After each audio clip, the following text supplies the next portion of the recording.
আজ থেকে ঘাট চালু করা হলো, মানে পয়সা আদায় করা হবে। যাই হোক, তো কেউ ঝামেলা করবেন না, আজ থেকে শুরু হয়ে গেল। দেখতে পাচ্ছ ঘাট, শিমুলনাগার ঘাট। তো কাগজ কাগজ দেখাচ্ছে এরা। বলছি এখানকার স্থানীয় বাসিন্দা বলছি, এই যে শিমুলনাগার ঘাট ডাক হয়েছে নাকি, তো ওনারা কি ঘাটে বসবে? অর্ডার দেওয়া এখন ওই ওনারা জোর করে পয়সা নিচ্ছে। এই যে আমি শুনেছি বিষয়টা, ঠিক আছে, বিষয়টা ব্যবস্থা হচ্ছে।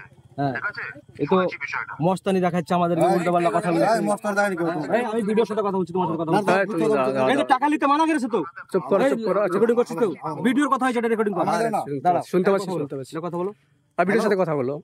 আমার মাধ্যম বলতে কথা। আমি আমরা যখন টাকা পয়সা দিয়ে আনো, তখন বললো যে আষাঢ় মাসের 1ম তারিখ থেকে তোমরা বসতে পাবা। না না, আপনি তখন ছিলেন না তো। আমি যখন টাকা দিয়ে আপনার সঙ্গে কথা হয়নি। হ্যাঁ বলেন। না, পুরোটা কালকে, আজকে তো টাকা নেওয়ার কোনো কথা ছিল না, তবুও আমরা দিয়ে আসলো। হ্যাঁ,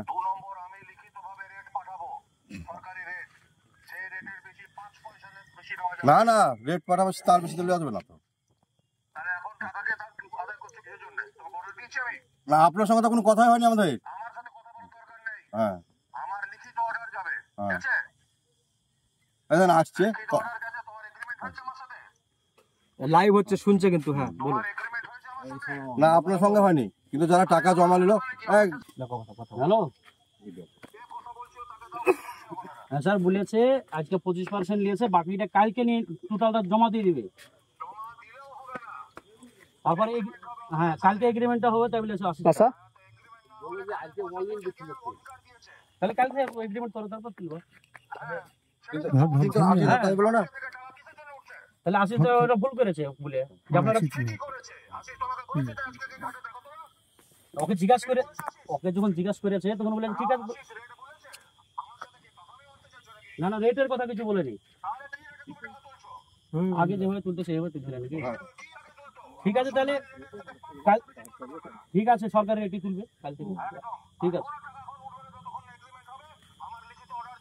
একদম ঠিক ঠিক ঠিক ঠিক একদম ঠিক আছে।